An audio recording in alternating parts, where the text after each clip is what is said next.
guys, I'm Chelsea. And I'm Lauren. And we are The Financial Diet. Now, listen, some of you guys who are listening to this or watching this who did not watch the channel like 6 years ago are going to be like, what the hell was that? Well, the true historians amongst you will know that I used to co-host the TFD YouTube channel with the person sitting here in the studio to my right, Lauren Verhaeg, my co-founder and business partner. Who are you, Lauren, for those who don't know? I'm Lauren. Just a little bit about me. We co-founded the business together way back in like 2015. At the time I was working at an ad agency. So yeah, I've been here since the beginning. I feel like, when people come up to me at events and they know who I am, it feels crazy because I forget like that I was at one point on the channel very regularly because it's been a minute. I had to bust out the lipstick, fluff my hair, get back into, the vibe of being on camera. It's a little intimidating, but a long time has passed. So I'm here again. And I'm the Chief Design Officer, which is really exciting. It's a big responsibility to make sure that TFD is always looking fresh and cool and, popping in the design space. I love doing it. I'm a huge design nerd, and it's just like super fun to have seen the company grow over so many years. My heart. Yeah. So for people who watch the channel, they, back in the day, you've been, to their eyes, gone for quite some time. But fun fact, she's been here the whole time. She's never stopped working here. It's just she doesn't do it on camera anymore. Other things have happened in your life. Tell us a little bit, catch us up. Yeah, so since I've left the YouTube channel visually as a co-host, I have been, just behind the scenes doing a lot of design work, working on pitches and branding and like everything that you guys see, the podcast branding, like the stuff on the website. On a personal note, I was going to say, I could be wrong here, but didn't you also give birth to a human being? On a personal note, I was going to say, moving beyond work stuff. I had a baby. We have a 6-month-old daughter, Lily, who is just like my absolute obsession. I could just cry talking about her. I look at photos of her every night before I go to sleep. I typify that like mom meme where it's like you spend all day trying to get a 5-minute break from your child only to spend an hour on your phone scrolling about of photos of them before you go to sleep at night, which is totally me. But she's so wonderful, and my husband and I bought a house, which is really exciting. I lived in Ireland for a year. A lot's been happening. It's been the pandemic, it's just been a rough, in some ways, rough. You got a dog? I got a dog. The pandemic, that chapter of the last couple of years was rough, but everything else, I have to say, has been really wonderful. And yeah, everything from the dog to the baby to the house, it's I really do feel I feel like in some ways the same person, but a totally different person, That's so funny. From when we started. It's so funny because anyone who knows Lauren, all the people on the team and anyone that we know in common, you're just such a nice, positive, sunny person. And it's so funny how it's a great thing. You deserve it, but it's so funny how just it's that Lego song of everything is awesome. You had a great pregnancy. You bought the house of your dreams. You married the man that you like. Everything is just great for Lauren. It's great. It's so funny, but I also feel I do get that maybe from an outsider's perspective that could be the vibe that they're picking up on, but I do think in some ways it's a concerted effort to always find the silver lining and to be positive by choice. And we've talked a lot about this, and you're someone who I think exemplifies that in their own life about choosing joy, which I think is an important mindset to have. At the end of the day, I do feel I try to always have a positive attitude because it helps a lot. It really does. I also feel for me at least, I don't know how you feel, but the job that we have is such a huge part of my happiness. Yeah. I really do feel, especially now we have the 4-day work week. Oh my gosh, yeah. We work with, all women. We have a flexible schedule. Everyone is so nice and great to work with. And I really do feel when I look around at a lot of, people in my life who have, jobs where they're working crazy hours, or, they have terrible bosses, or, a dreadful commute every day, or, all of these things. I'm just it is very much a privilege to have the work life that we have, even, though it can be stressful at times. 100%. And I think that, what I think about a lot is that, I never I have the privilege, as do I think, most of the women that we work with say this similarly, which is like, you don't feel like after a vacation you're like coming back to a job that you're like slogging away at, and like it feels really sort of tedious and not fulfilling. Like, it's a joy and a privilege to work every day at TFD.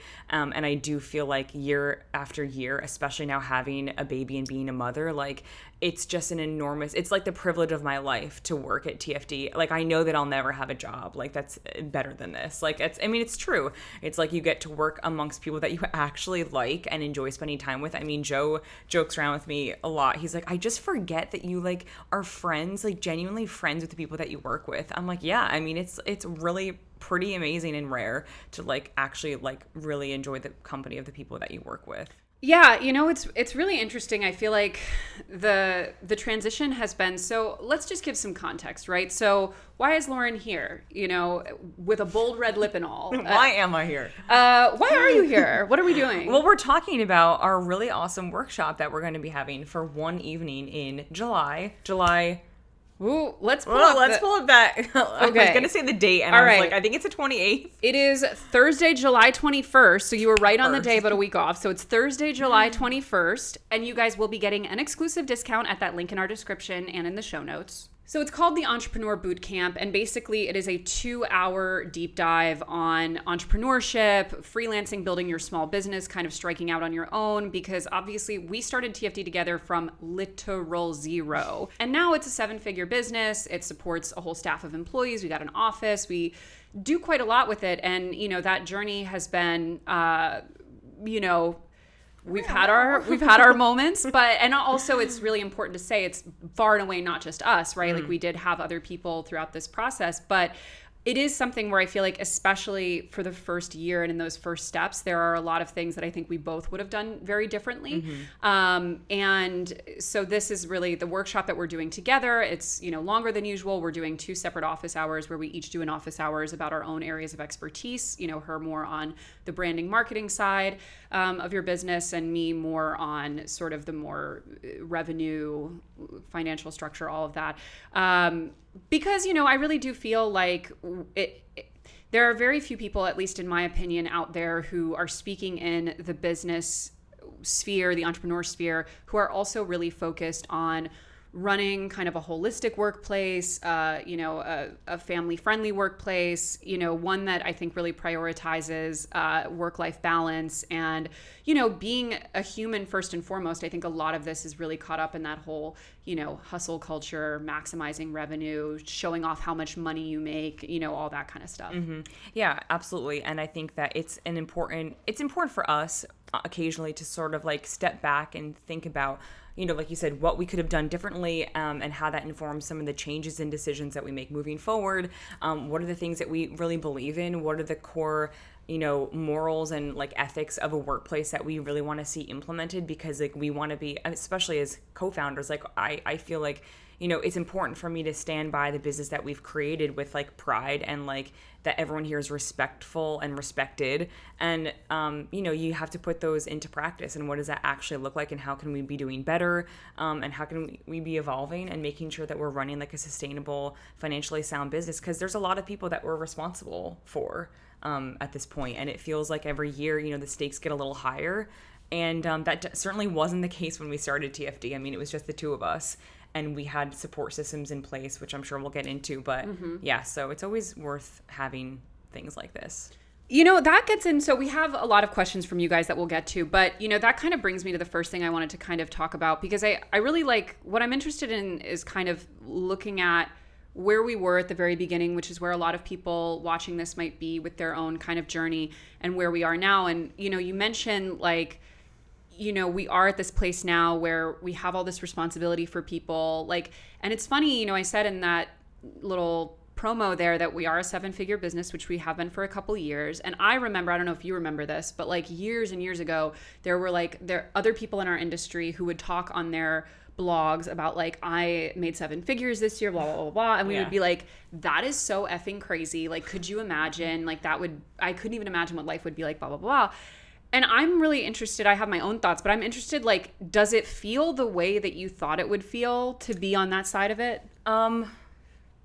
in some ways, it does not feel the way that I thought it might feel back then, because I thought that it would feel like these people to me had this aura around them, like I did it myself and I'm the one like for whom riches are just like falling out of the sky. Like I hacked my business and I'm just like rolling in money.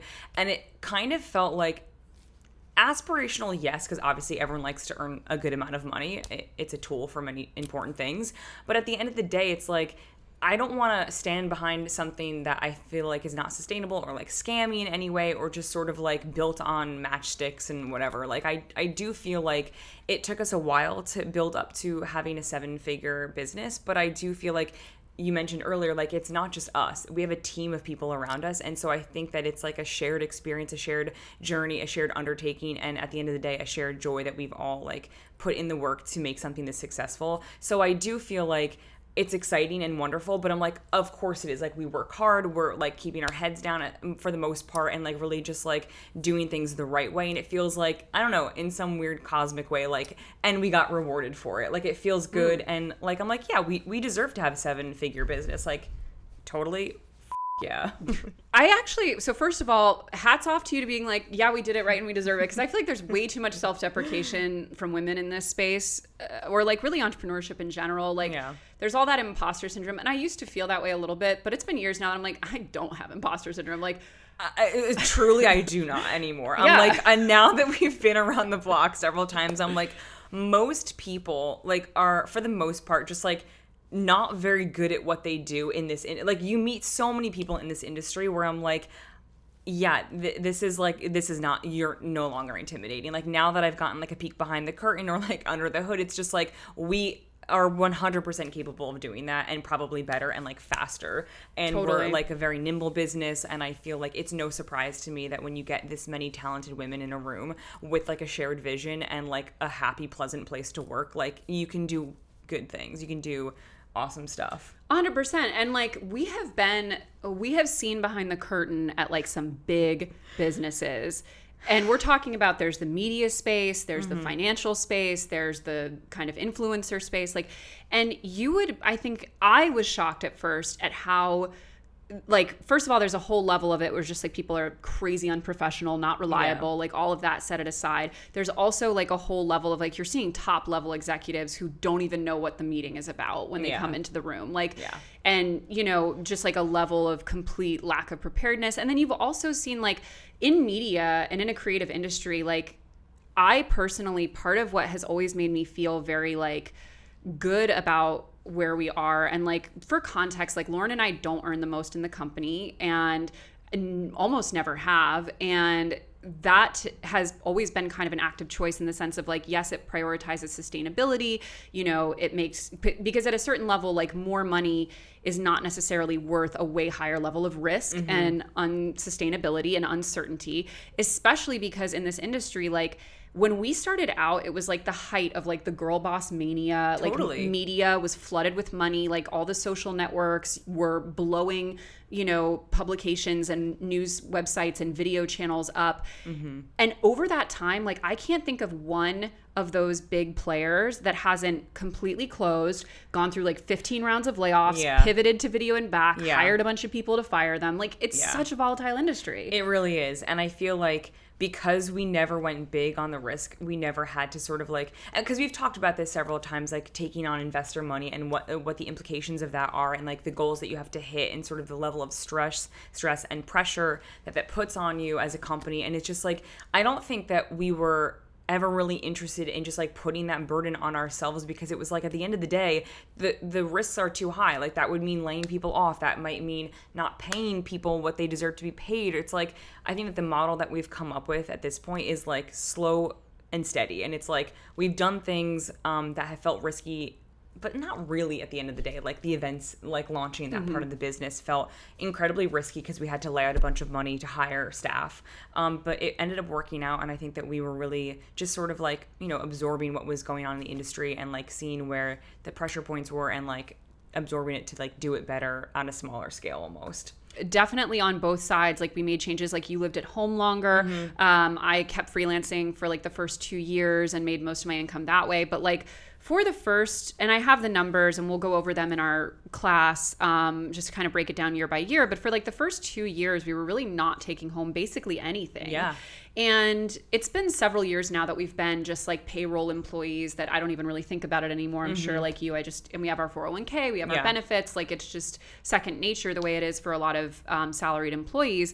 But I'm interested to hear kind of what you think about, you know, going through that journey, what you think about looking back at the beginning of it when it was so touch and go, and like how we knew when to stay motivated, when to push through, because looking back, like there were many times that we objectively could have quit. Yeah. I mean, there's so many layers to that question. There are so many different ways I can answer that.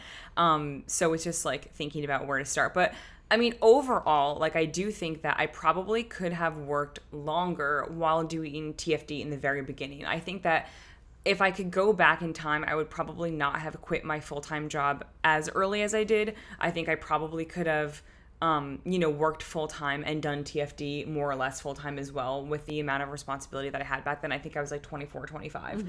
And I meet people now, like we just had breakfast with people this morning who were there doing, their full-time job and their full-time side gig with a 4-year-old. And I'm just like...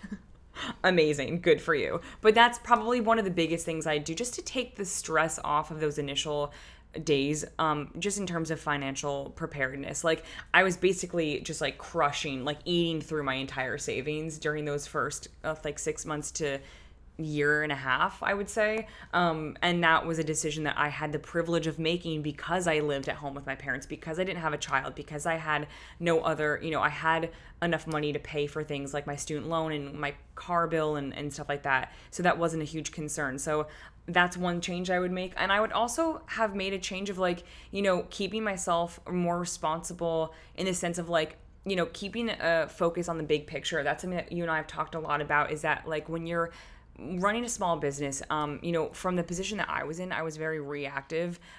Things would come in and I would have to pivot and pivot and pivot. And I think that I could have done a better job at just narrowing down what I knew that I was good at, what I could offer to the business, and being very clear with myself and more importantly you about, okay, this is where my skill set stops. We need help. And if we can't get paid help, how do we find a way to get this done for very little cost? There are creative ways around these things. But I think I was just trying to do everything really well and not giving myself any sort of grace for not knowing how to do things. I was really, really hard on myself. Lots of unnecessary stress. There were many nights where I didn't sleep. I had several panic attacks. And that's just the way it is. When you're running a business... That breaks my heart. I mean, it's true. Those early days are tough for any business getting launched and off the ground. And, that was with absolutely no other responsibility than myself. Now as a mom, owning a home, having a husband, having a dog, having a baby, all these different things, I give people so much more credit for doing these things later on in life, because at the time these felt like unsurmountable stressors. But now looking back on it, I'm like, I should have given myself a break. I shouldn't have been so hard and stressed out about those things that ended up not being that big of a deal. But yeah, I mean, you asked another question about sort of the issue of making money too. And when we finally got to a place where we were taking home a more regular salary, I felt like I won the lottery. I was like, wow, seeing that monthly money hit my bank account was amazing. And I just loved that I got to budget again. When you're on more of a freelance salary, it can be difficult to budget. You don't know what you're going to earn each month and sort of how to prioritize things as well as you can when I think you have a more regular income coming in. So that's been something I've really enjoyed now that the business is more sustainable and predictable and lucrative.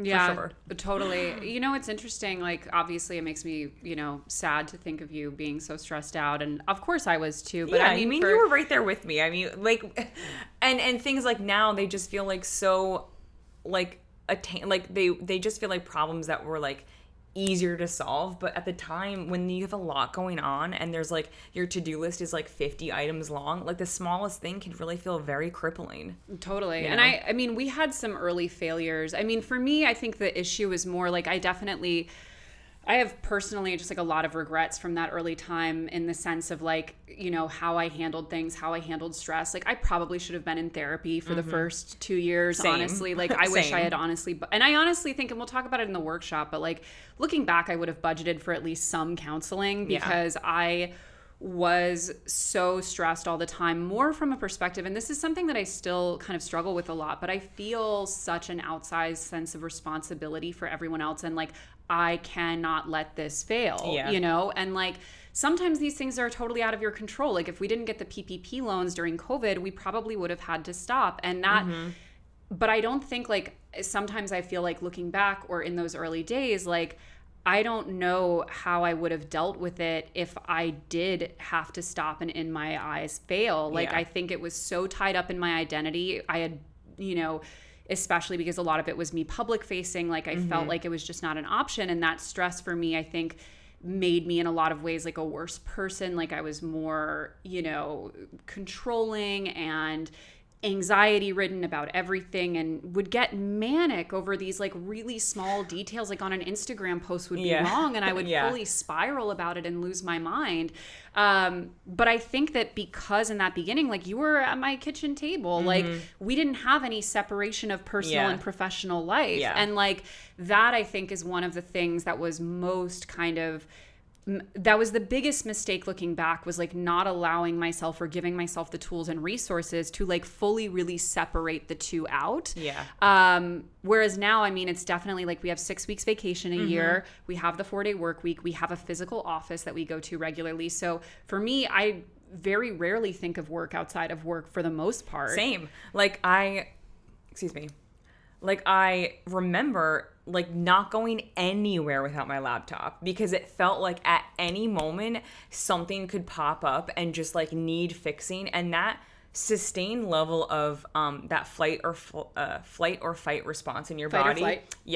When you are stressed out about something over time, like it just leads to some serious like burnout. And I don't think I really grappled with that until like I hit the brakes when I went to Ireland, where I was working part-time for a little while, and I got to truly step back for the first time in like 5 years and be like, I feel so burned out. And I remember you saying something similar to me where you're just like, and this happened recently where you're like, I've just been doing this like on this like hamster wheel for so long that like if I don't take a step back, I will burn out in like a seriously big way that I don't know if I'll come back from, and it's scary.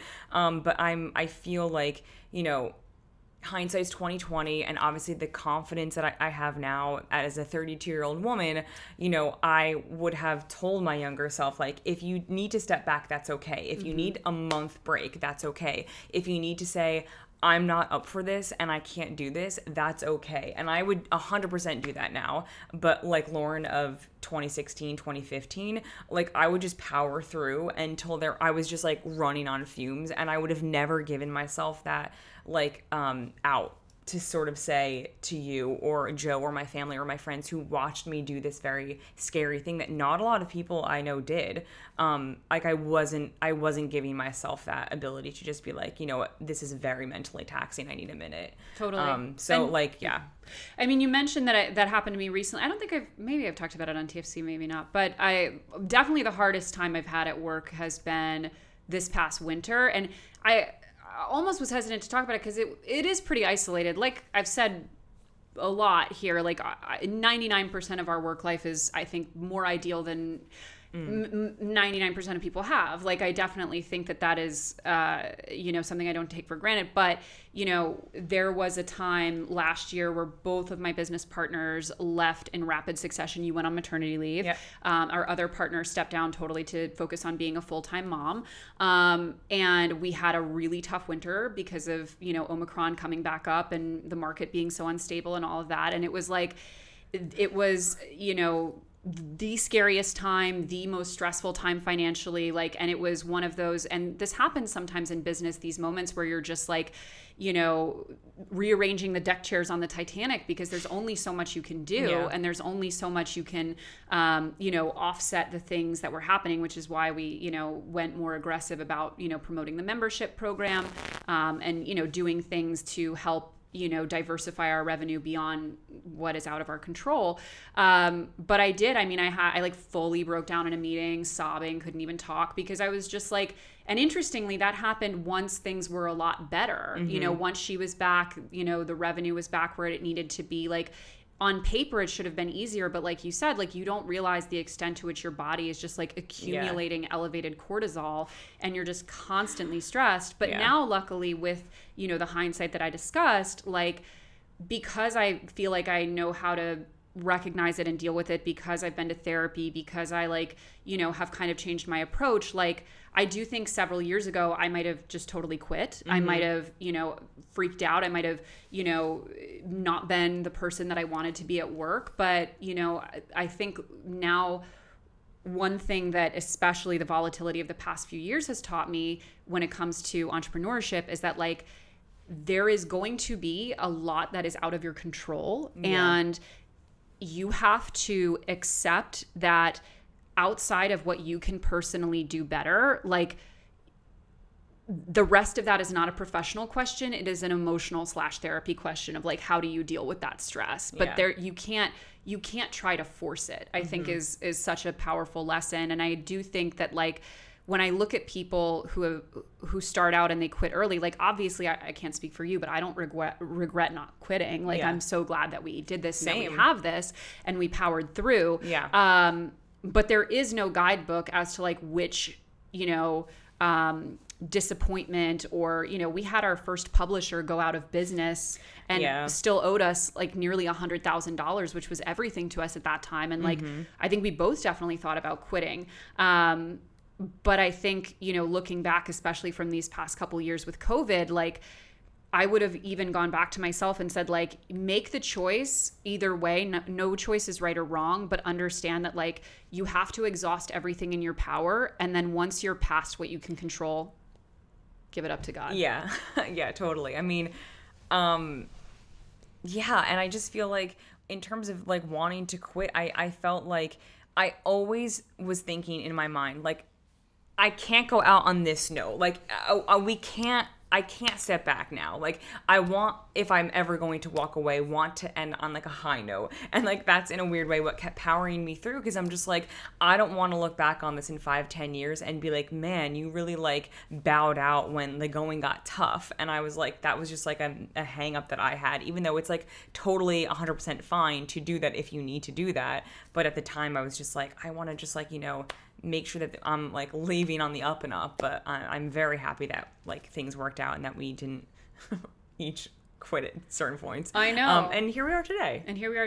Yeah. No, I mean, the real tough thing, I think, is having a litmus test of like where you are genuinely trying your best and when it's out of your control.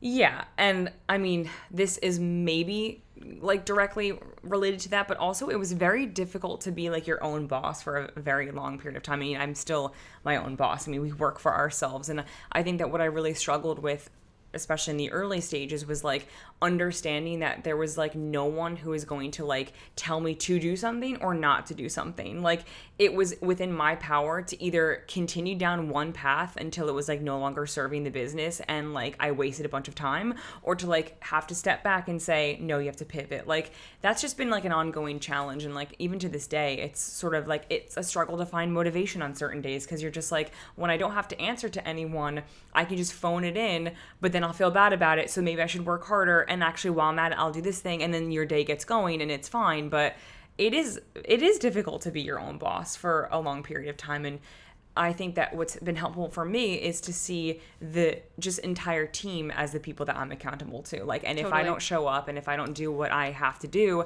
then like I'm disappointing several people, which is in my mind way worse than disappointing one person, your boss, and like getting someone pissed off or like getting reprimanded. Like, I would feel super bad if someone like that I genuinely like working with and respect has to come to me and be like, I've noticed that you're like phoning it in. That would be horrible to hear.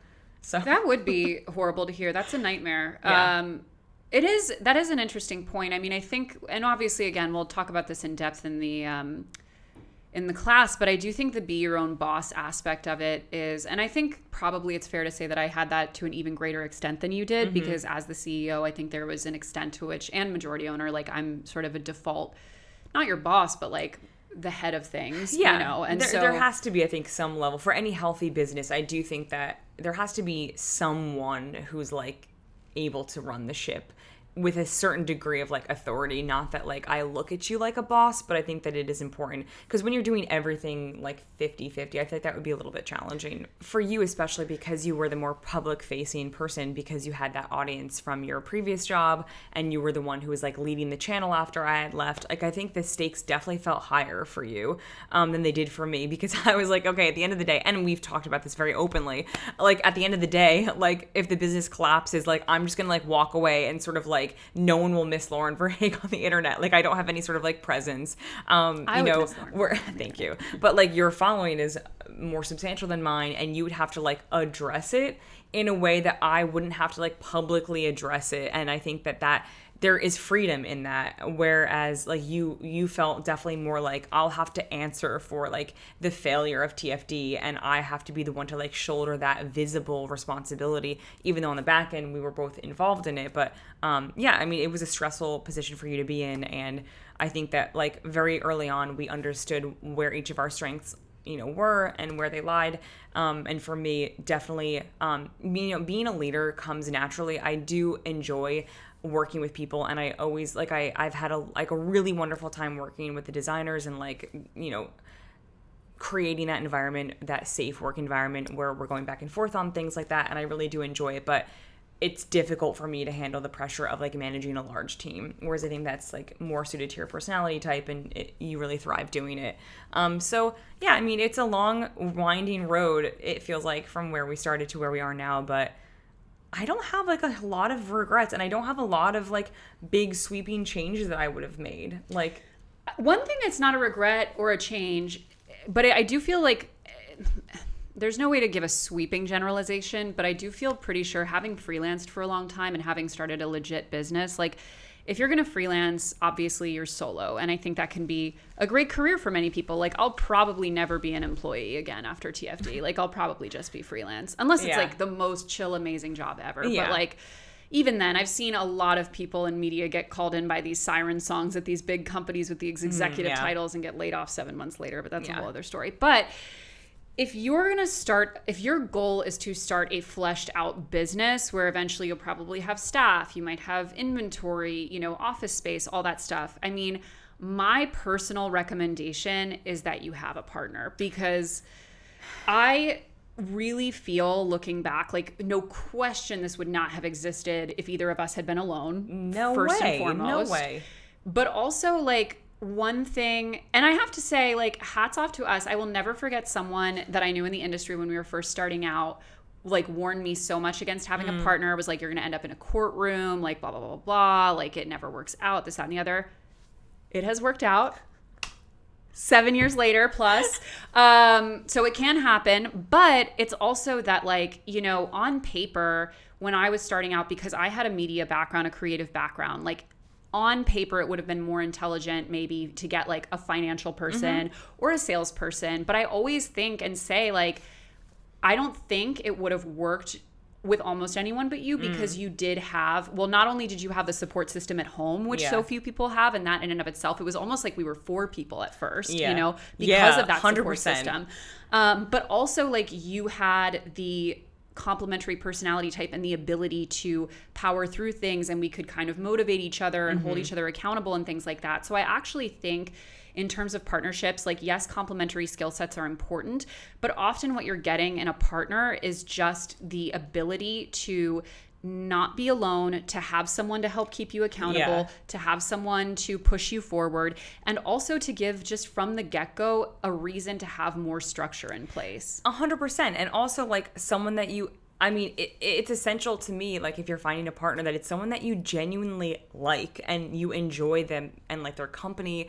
And I don't know how you would do this with just like somebody that you like randomly found because they had like a good qualification or some like letters at the end of their name that you were like, check, I need this person in my like, network to like help me do this thing and to entrust with this business. Like, I don't know, like we didn't really know each other beforehand, but it was clear to me very early on that like we just clicked and we did get along. Our husbands get along quite well. Yeah, and like we're genuinely friends, and that's difficult to find. I mean, people like bemoan the fact that it's incredibly tough to find friends as an adult. But like it's the most profound friendship that I've made. Like it's so meaningful and shared it's sentiment. It's like as an adult, it's incredibly rare to meet someone like that. And I definitely consider like 24, 25 adulthood, like, totally. But yeah, so I think that that's just something that it's important to reflect on. And that's a good piece of advice to give to someone, like find that partner, find your someone. And, if it doesn't work for the long haul, that's okay. If it's a great partnership for a less amount of time, like that's fine. Like it doesn't need to be you're not getting married to them necessarily, like no. In terms of in paperwork and in terms of contracts and stuff, it does kind of feel like a marriage of sorts. But and I will say on that note, like two things. One, even if TFD hadn't worked out, and this is something to stress about entrepreneurship, like it is almost inevitable that in doing the work it takes to start a small business or, create a personal brand or whatever, like you are going to be adding a ton of really invaluable skills to your resume, like for whatever job you end up doing after. So I truly don't believe there's ever anything that is a complete negative unless you were very, not super responsible about investing money and things like that, which we'll get into in the workshop. But we've never taken investment. We've never put money into this except for occasionally like quick loans for payroll and stuff like that when, the company was tight on funds. But it's never like we were like, oh, we put a ton of money. We didn't have an office for years. We kept costs as low as possible. So I would say that like, even if it doesn't work out, it's important to keep that in mind. But then the other thing as far as partnership goes, I mentioned that like it forces you to add structure early on. And I think it really speaks to why prenups are very important because, the first thing we did starting a company was get a lawyer to do an operating agreement that was like, this is what this person owns. This is what this person owns. This is what they have to be in agreement about. This is what happens if the company goes away. Like, this is how they give you, they get to give themselves raises or payments or all of these things. Like all of those things were really established up front. And, that I think allowed from the get-go there to be such a level of, trust, protection. And of course, like you're a very magnanimous person. Like I think neither of us have ever been, selfish about money, which has been a huge privilege. But like, I think a lot of the messiness in small business comes when you don't set up the rules early on. And then once money comes in, what was it? Our lawyer, someone said, I think it was our lawyer who was like, he called it money madness. He was like, you have to put the rules in place and decide the amounts before the money comes in, because once it's on the table, people go crazy. Well, I mean, because like, especially when you're in this like zone of, you're getting paid very sporadically, you don't know when it's going to come in. It's very exciting and overwhelming to finally get that chunk of money where you're just like, we should take it all. And it's just like, well, actually, no, we should reinvest it in the business in this way or that way. And it's like, you need to make sure that you guys are on the same page before you ever see that money, because circumstance and life and the things around you that are not directly involved with the business have an influence on like the decisions you're making for the finances of the company. Of course, we're human, like it's going to have an impact, but getting paperwork done and contracts in place and all that stuff done before you really get into the nitty-gritty of running the business, I think is essential and just keeps you, safe down the road.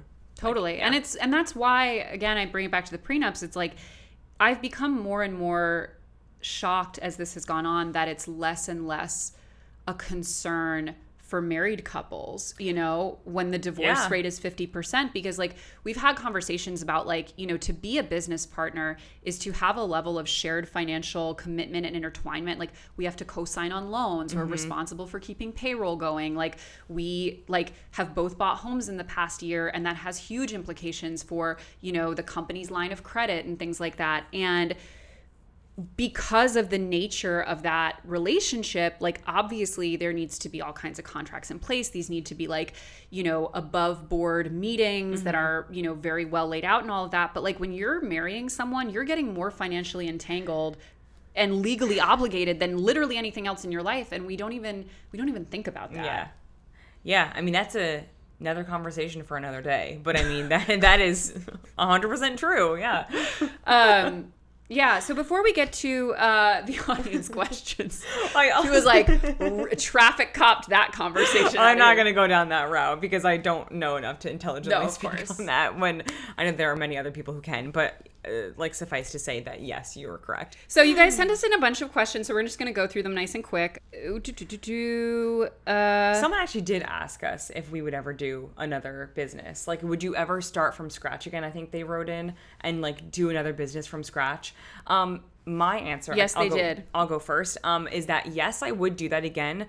I've had like so many ideas for like very, very creative, like artistic design forward things that I would do, but on a very small scale. Like there are a number of things that I would do, like, you know, that, and I could channel into like an Etsy shop or something, like a website, and sell things that way. But it would be a product driven thing that was very small scale and probably just me and like maybe one other person, like an arts collective or whatever, what have you. But I don't think that I personally would want to do something as big as TFD again, just because, yeah, I would always be comparing it to TFD, and I don't know if it would ever feel like I could put that kind of energy and like single-minded determination to something else in the way that I had to do for TFD. It's intense, and I feel like I had it in me like once, but like I could do it again on a smaller scale is the answer. Whenever you meet guys who are like serial entrepreneurs, they are the most dead behind the eyes.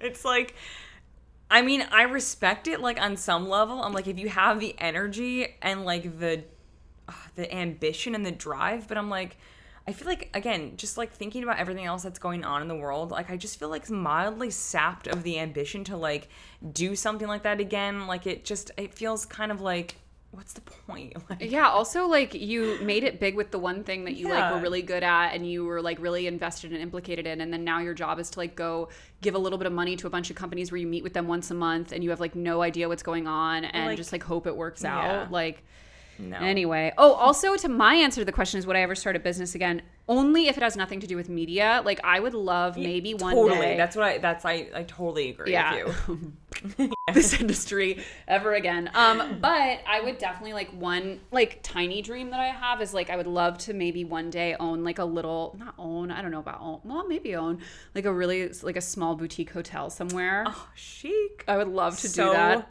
Up your alley. I have a ways to go, but I love hosting. I love entertaining. I love even just like when people like we have a lot of overnight guests, and I love like I put out their little slippers and their little carafe of water with their little lemon, and I love it. You love curating an experience for people. I have to say, and it shows. I mean, it's your love language. Like getting the little granola bar on your pillow with your little thing of water, your fresh towel. Like I've seen it, people, in person. At the Chelsea Fagan residence. At the estate. Yeah. Okay. But I know that industry's no joke, so I don't take that lightly. Okay. Wait, this person, I just have to shout out for how many question marks they use. Balancing entrepreneurship with exhaustion, 5 question marks. How? 4 question marks. Sounds like you could use some sleep. I don't know. I mean, I drank a lot of coffee.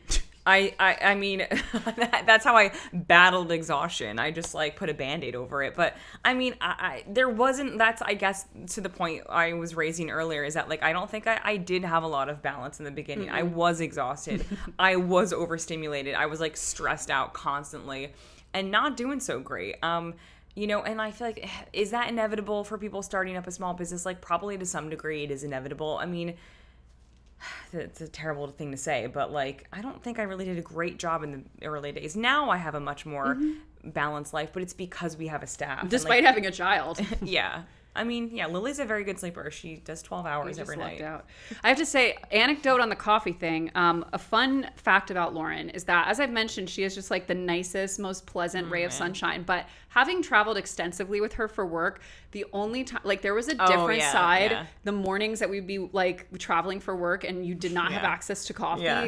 Yeah, I'm not proud of that, but I do need a cup like ASAP. Like, I'll be in bed in the morning and I'll hear like Joe get up and I'm like, can you go make us coffee? Like, I don't want to have to start the day without just like my morning cup of coffee. And I just like, I can go like maybe 2 hours, but then I start to get like nasty. Testy. Yeah, I guess definitely the manifestation of like the don't speak to me until I've had my coffee memes. Get a little testy. Okay, if you only had $500 to start with, what tools would you invest in first? I love this question.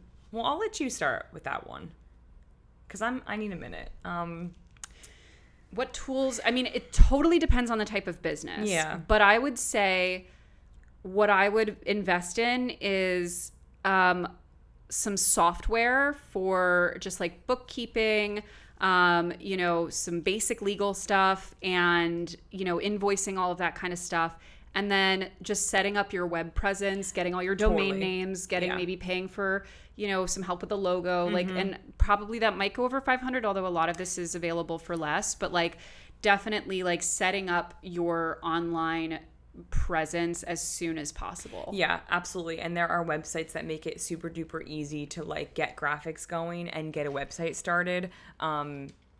And so, like, there are a lot of things that if you spend enough time on YouTube learning how to do these things, you can do them yourself. It's not, I don't think it's outside of anyone's capabilities, but it does take a lot of time. So that's what you're really sinking in there instead of money. But I agree. Those are essential. Okay. And I feel like even with like Canva now, you don't even need Photoshop. No, I mean, yeah, they have so many tools like online that you can use for free. InDesign would be the one. No, it's Photoshop, yeah, but they're like sort of, a hybrid InDesign, Photoshop. But I mean, yeah, there's just like so many good free tools available now. Yeah. Okay. How do you find clients? I'm kind of an introvert and this worries me. So one quick note is we do have a whole section of the class that's literally just going through client outreach, like the tools we use, examples of emails that work, like where we find them, all of that kind of stuff. And it does vary industry to industry. But I would say like for the most part, if in any industry that you're looking for clients, like if you just search a bunch of terms around that, you're going to find like, forums and websites and places where people coalesce to like share tips, to share email addresses, to just kind of commiserate. And there are a lot of really good tools. Like we use Mixmax, which is an email plugin that really helps for email outreach, really being good about things like Trello, Google Calendar, all of that stuff. And having templates for the emails. Yeah.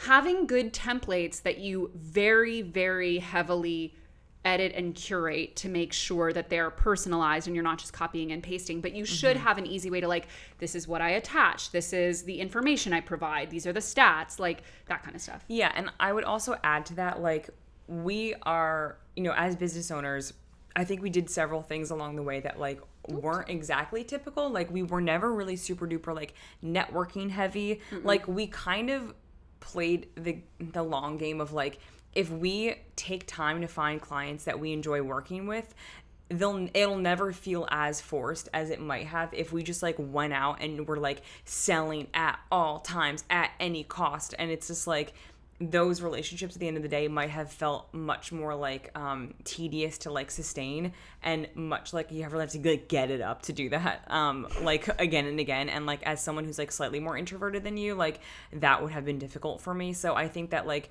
seeking out the kind of clients that feel a little bit more, I don't know, just like within your like aura was the word I'm looking for, is or more like your speed, your vibe, it makes it easier to do those things in the long term. Like you're not having to sort of like, I don't know, put as much effort into it emotionally, like socially. Totally agree. So we have Andrea asking, what metrics can I use to decide if I should continue or to try something else? Obviously, again, this is very dependent on your like trade, but I would say from like a financial perspective, one thing that I wish we had done was like set out some benchmarks for ourselves in the beginning, make them do some market research, make them, realistic, make them based on also what our needs are, and have those benchmarks. And again, we'll go over this, but have those benchmarks in place, at maybe quarterly intervals. ideally while you're still working your full-time job, so they're not, live or die. But really set out benchmarks for the finances and hold yourself accountable to like, I set these for a reason, So helpful. And then I also, to add to that, I would say like what's been really helpful for me and like us as a business is just like understanding like the pie chart of where your time is going and like the return on investment on that time. I think it's a really useful thing to be like, okay, what am I spending the most time doing? And like what is actually bearing out the most output in terms of like investment and dollar amount and like revenue that you're driving with whatever that is, and like understanding if you need to shift your time to doing things that are bringing in more money. That's an important thing to have just like your finger on the pulse of, because you don't want to be like really spending so much of your resources in terms of time on one thing that's really not productive or financially fruitful for your business, I think that's, I mean, definitely assessing whether or not you're getting more efficient. Yeah. Our colleague Jane likes to say getting more juice for the squeeze. That's I love it. Phrase she's fond of, but it's really true. Like, are you able to do more with less? Are you getting better? Are you learning from your mistakes? Are you templating things? Are you, repeating what works? Like, I think those are all really good metrics. So last question from the audience. Actually, it's kind of a two-parter, but how do you work on your leadership skills and how do you navigate growing a team? I would say that I work on my leadership skills by really doing the work, because it doesn't come that easy for me, I guess, as maybe I thought it did, but like understanding the way that other people see me when I make certain decisions, when I say certain things, when I ask for certain things, when I deliver work a certain way. Like, I think that for so long I was used to being like the only person in the room outside of you, and I got used to doing things a certain way.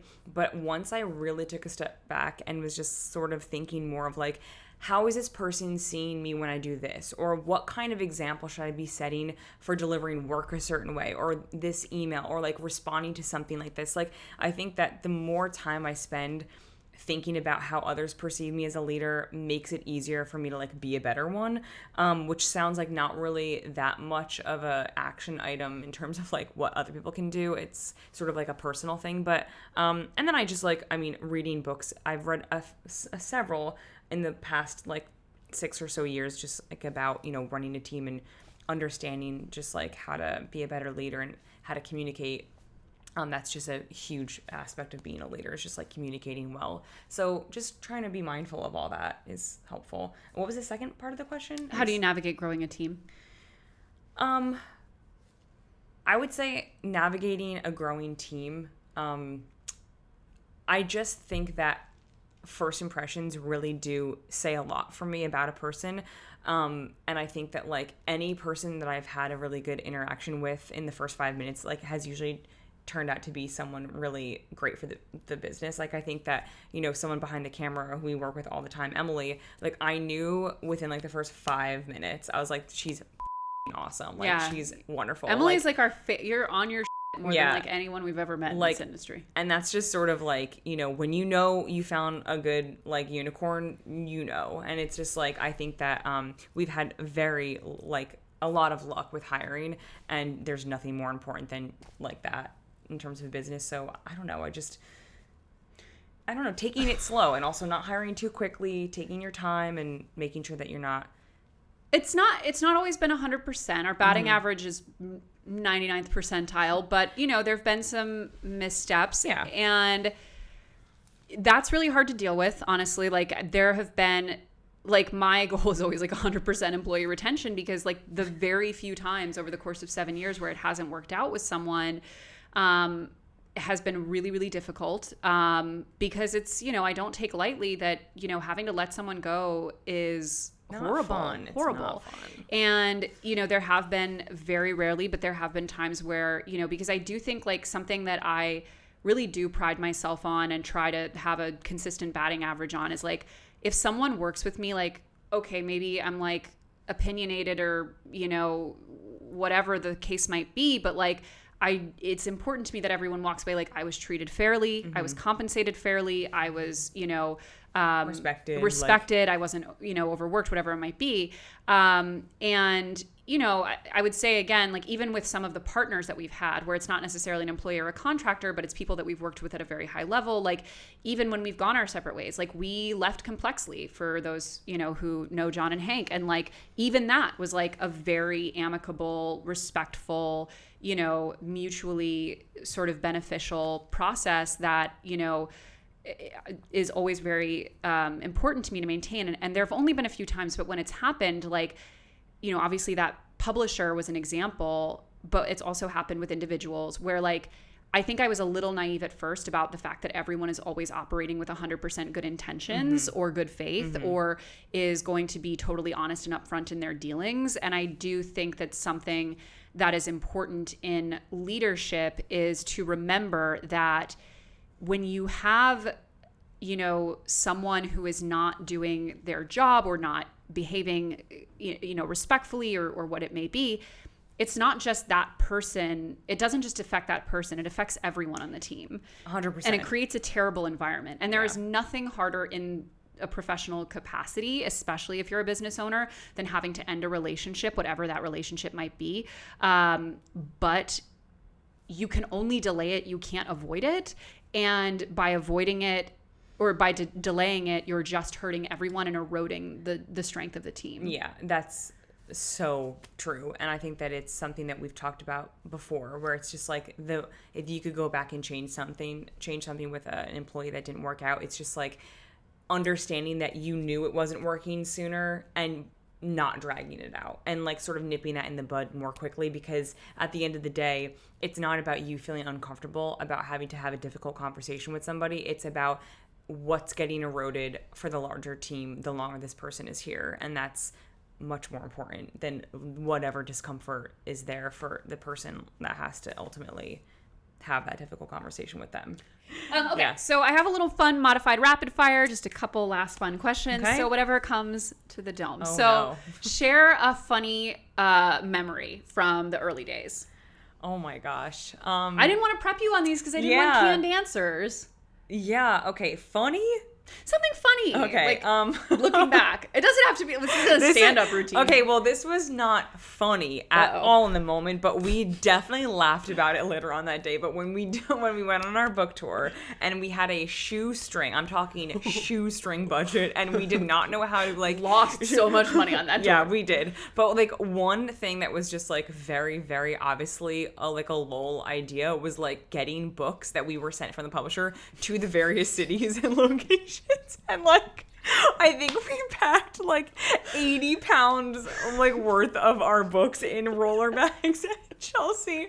We were trying to get on I don't know where we were going. It was the Amtrak train or something. And like we were trying Why are we on an Amtrak on the West Coast? What's happening? No, well, we also did an East Coast tour, but you were trying to lift up. I think that was San Diego to LA. Okay, but we were trying to lift up this incredibly heavy bag that was just filled with books. And like you were just trying to get it up the escalator, and I think there was a moment where like something broke the strap, the thing opened, your shoe, like I don't know what it was, but I was just like, what are we doing? Like how are we like tasked with the enormous responsibility of like operating, producing, performing at this like book tour? Like it just felt like I have to laugh or I'm going to cry, because like it was such a bad idea to like us manually move like 80 pounds of books each like to these different locations. It was just like, oh my god, it was just a real lolsy moment where I was like, we are so in over our heads. I don't know, it was like the kickoff of the tour. It was bad. I have to add to that, that's not even the worst, because you weren't there for when I had to go to the like USPS on the outskirts of town. Like I went to this. It was set them up for why you were there. So the like gift bags didn't arrive in time with the book, so you were like going to pick it up on the outskirts of town. The package got delayed, so I had to go to, I think it was maybe a FedEx office. It was like fully 30 minutes outside of the city where the event was. We are an hour away from the event starting. I am freaking out, sobbing in this FedEx because I'm like, because it was the distribution center. Yeah. It wasn't just like a random FedEx location. And they were like, yeah, we can't give out books like this. And I was like, I'm gonna kill myself in this FedEx if you don't give me the books. Did you say that you like ran into a glass door that shattered? Girl, you are just spoiling my story. But so I had gotten an Uber there, and this poor woman was sitting there for 30 minutes. And I was just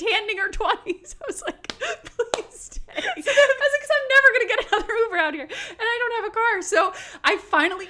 Meanwhile, our event fully started. I was there. It was already happening. I was working the room by myself with the sponsor, the client there, and I'm like internally like having a full-on meltdown. And I'm texting you on the side while I'm like working this event that we're supposed to be working together that you're like 30 minutes late for because you're trying to pick up the swag. But so they give it to me with this like dolly. And I have these like 3 boxes of books. And it's like these sliding glass doors. And I just go running out and the dolly hits the glass door and breaks it out of the door frame. I can't. My face must be so red. I'm crying. And the guy was like the FedEx guy who had already like had up to here with me was like, just go, girl. I'll deal with it later. Like it was such a nightmare. Like the mechanics of how that whole thing panned out for you. I don't even know because you were like too scarred to even talk about it. All I got from you was like at that event was just like I broke a sliding glass door and the guy was just like, leave, like just go, take your books and get out of here. Never return. I don't want to see your face around here ever again. It was like I was like a hex on that store. But okay, I mean, and then that's just one big lull was that book tour. When you're shipping, like long story short, when you're shipping things all over the country to various cities, like you don't know when they're going to show up. I had things shipped to our hotels that didn't show up that I was like downstairs at the concierge desk like 20 times a day asking like, did that thing show up because we needed it for the event that night. We had no money to hire. Like it was just the whole thing. I cannot believe we pulled it off. I can't. If you asked me to do it again, I'd be like, yeah, no. With like 5 assistants, we could do it. Oh, yeah. And we do events now, but like we roll in. Oh, my God. Smell a flower. Yeah. Open a glass of champagne, have a glass of champagne and just see it happen. Okay. Good times. You really delivered. Okay, so the other rapid fire. So we had that. And one story where you felt, an anecdote where you felt really successful, like, man, I nailed that. I haven't done a presentation in a really long time, but I remember that was a huge thing for me personally, that like public speaking is challenging. And I don't remember where our biggest like talk was. It might have been at one of the book events, honestly, where we had a room of like maybe 500 people. It was a packed book tour stop. And feeling like we got off the stage and like we nailed it, that was like a moment that was huge for me because I was like, wow, I was able to like keep it together up there. I was like speaking thoughtfully. I like didn't embarrass myself. Like it's just a huge sense of accomplishment because it goes above and beyond like the business that you're building behind like a computer screen all day. It was like interacting with the audience and it was a huge deal. And like that, I mean, not to bring it to the book tour again, but like that probably was one of the bigger moments where I felt like super duper proud and just like spotting you from across the room. Like we both have like a wine glass in our hands. Like it was just like peak experience, just like loving life. But yeah. And then also just like seeing our book in like stores was amazing. Launching, I mean, there's so many moments, but I'll just cap it at those two. Love that. I mean, I have our New York Times book review framed in my bedroom. Yeah. Although that guy did call me foul mouth, which yes, I am. Honestly, that's not a bad thing. No. I mean, like a foul mouthed guide to personal finance or whatever. He's like 70. But anyway, okay. So thank you, Lauren. Where should people go to attend this life-changing workshop for entrepreneurs and small businesses? In the description of this video, we're going to put the link to the event so you can just like head down there and figure out where to go from there, buy your ticket, read about the event, but it should be in our description below. So that's exciting. Thursday, July 21st at 6:30 p.m. and you guys will be getting an exclusive discount. Well, super excited. Well, Lauren, thank you for joining. Thanks, you walked everyone. all the way over from your desk, 15 feet away. Yeah, and thank you guys for tuning in, and we will see you next Monday here on an all-new episode of The Financial Confessions.